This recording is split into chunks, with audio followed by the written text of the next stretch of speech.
Good morning dear students. Standard 7th Hindi. Hindi में आज हम निबंध लेखन सीखेंगे। पहले भी आगे जो वीडियो आपने देखा था रक्षाबंधन निबंध पर आधारित, उसमें हमने निबंध लिखने के 5 नियम सीखे थे। आज उसी नियम के आधार पर हम एक और निबंध वर्षा ऋतु सीखेंगे।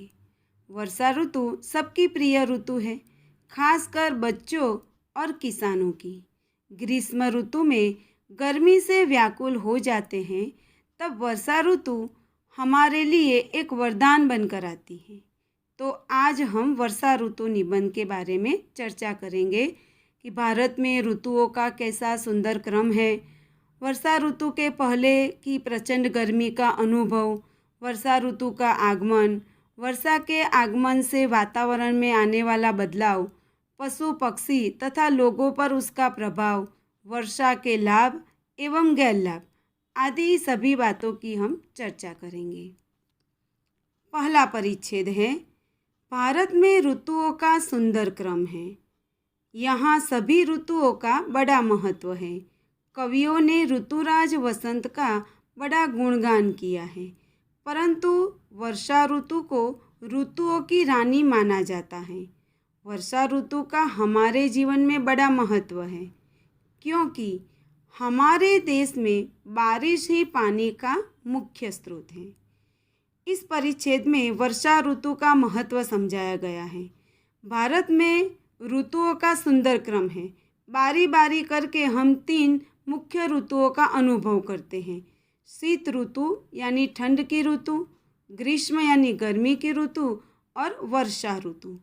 कवियों ने ऋतुराज वसंत का बड़ा गुणगान किया है, क्योंकि वसंत ऋतु को ऋतुओं का राजा माना जाता है, परंतु वर्षा ऋतु को ऋतुओं की रानी माना जाता है।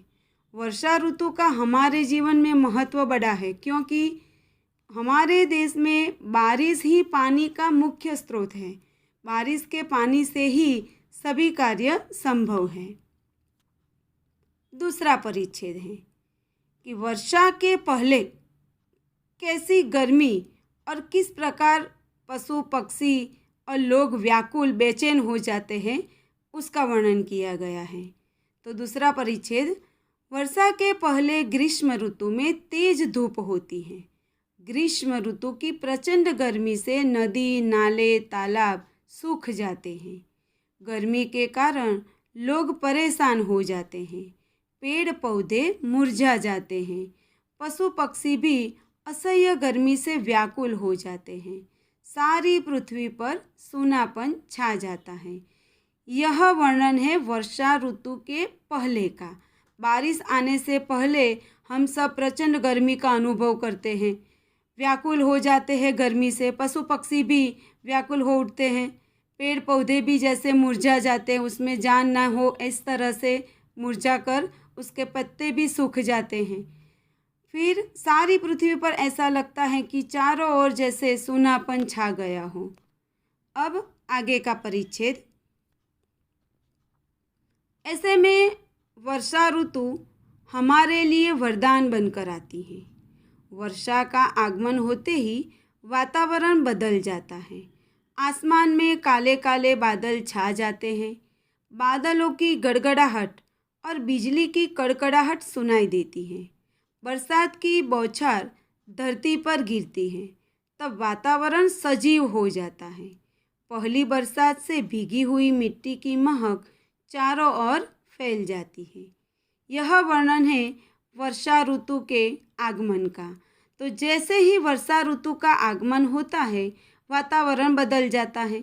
आसमान में काले काले बादल चारों ओर दिखाई देते हैं। बादलों की गड़गड़ाहट सुनाई देती है, बिजली चमकने लगती है और बारिश की बूंदें धरती पर गिरती हैं। जैसे धरती पर बारिश की बूंदें गिरती है, तो जैसे वातावरण सजीव हो जाता है। सूखी धरती को पानी मिलता है और उस पानी से भीगी हुई मिट्टी की जो महक आती है, वह चारों ओर फैल जाती है। अब आगे का परिच्छेद है। बरसात से वातावरण सुहाना हो जाता है। जंगल और बगीचों में नाचते हुए मोर खुशी से वर्षा ऋतु का स्वागत करते हैं। चारों ओर मेढक की टर टर सुनाई देती है। पपीहे की पुकार वातावरण को आनंदमय बना देती है। बारिश आते ही लोग खुश हो जाते हैं। बारिश के मौसम में लोग छाते और रेनकोट का उपयोग करते हैं। यह है वातावरण जो बरसात आने के बाद का। जैसे ही बारिश आती है तो वातावरण सुहाना हो जाता है। जहाँ पर ज़मीन है वहाँ पर मैदानों में, बगीचों में, जंगल में, कई बार पहाड़ों पर भी हरी हरी घास उगाती है। चारों ओर ऐसा लगता है कि हरियाली छा जाती है। जंगल और बगीचों में मोर नाचते हुए खुशी से बारिश का स्वागत करते हैं। मेढक की भी टर टर सुनाई देती है। पपीहा जो एक पक्षी है वह भी अपनी पुकार से पूरे वातावरण को आनंदमय बना देता है। बारिश आते ही लोग खुश हो जाते हैं। बारिश के मौसम में लोग छाते और रेनकोट का उपयोग करते हैं। तो यह था बारिश आने के कारण जो वातावरण में बदलाव आता है, जिससे लोगों, पशु पक्षी पर क्या असर पड़ता है, यह इसका वर्णन है। अब आगे का परिच्छेद है। वर्षा का पानी पीकर पेड़ पौधे हरे हो जाते हैं। आगे हमने देखा कि गर्मी में पेड़ पौधे सूख जाते हैं, लेकिन जैसे ही बारिश आती है और बरसात का पानी पीते हैं तो पेड़ पौधों में जैसे जान आ जाती है, वह सजीव हो जाते हैं, हरे हो जाते हैं। पेड़ पौधों पर रंग बिरंगे फूल खिलते हैं। देखते ही देखते मैदानों, बाग बगीचों में हरियाली छा जाती है। आसमान में मनोहर इंद्रधनुष के दर्शन होते हैं। यहाँ पर चित्र में भी दिखाई देता है कि जब आसमान में वर्षा ऋतु में इंद्रधनुष के दर्शन होते हैं तो कितना मनोहर दृश्य होता है। यहाँ पर चित्र में यह बात स्पष्ट होती है। बारिश आते ही मैदानों में, बाग बगीचों में, जंगलों में हरियाली छा जाती है। चारों ओर का वातावरण जैसे सजीव हो जाता है। आगे का परिच्छेद है। वर्षा ऋतु जनजीवन में नई उमंग भर देती है। वर्षा ऋतु में बच्चे बहुत खुश हो जाते हैं। वे वर्षा के पानी में जी भरकर नहाते हैं। कुछ बच्चे कागज की नाव बनाकर पानी में बहाते हैं। किसानों की खुशी का तो ठिकाना ही नहीं रहता, क्योंकि खेती ही उनका मुख्य व्यवसाय है। खेती का आधार बरसात पर है। वर्षा ऋतु में बड़े बड़े त्योहार आते हैं, जैसे रथ यात्रा, रक्षाबंधन, जन्माष्टमी, गणेश चतुर्थी आदि। तो यह वर्णन है जनजीवन पर वर्षा ऋतु का जो प्रभाव पड़ता है इसका। जैसे ही बारिश आते हैं तो छोटे बच्चे बहुत खुश हो जाते हैं। वर्षा के पानी में जी भरकर नहाते हैं, भीगते हैं और कागज़ की छोटी छोटी नाव बनाकर पानी में बहाते हैं और बारिश का आनंद उठाते हैं।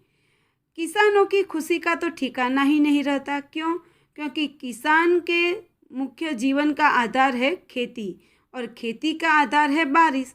यदि बारिश अच्छी होती है तो किसान खेती अच्छी तरह से कर सकता है और अच्छी फसल पैदा कर सकता है। इसलिए जैसे ही बारिश आती है तो किसान खुश हो जाता है। खेती उनके जीवन का मुख्य आधार है। वर्षा ऋतु में बड़े बड़े त्यौहार आते हैं। रथ यात्रा आती है, रक्षाबंधन, जन्माष्टमी, गणेश चतुर्थी, ये सारे त्यौहार हम वर्षा ऋतु में ही मनाते हैं। आगे का परिच्छेद है कि बारिश का जिस तरह से कुछ लाभ होते हैं उसके गैर लाभ भी है। कभी कभी बहुत ज़्यादा बारिश आती है तो नदियों में बाढ़ आ जाती है। बाढ़ आने से कई गांव, कई शहर में जो बारिश के कारण उसका दुष्प्रभाव पड़ता है। वर्षा ऋतु में अनेक प्रकार के जहरीले जीव जंतु, मच्छर जो अनेक प्रकार की बीमारियां फैलाते हैं। इन सभी गैर लाभ के बावजूद भी वर्षा ऋतु हमारे देश का महत्वपूर्ण ऋतु है। तो यह था वर्षा ऋतु का निबंध। आपको अच्छी तरह से समझ में आ गया होगा। इस वीडियो को 2 बार ध्यान से देखना, फिर इसे अपने CW में लिखना है। Thank you.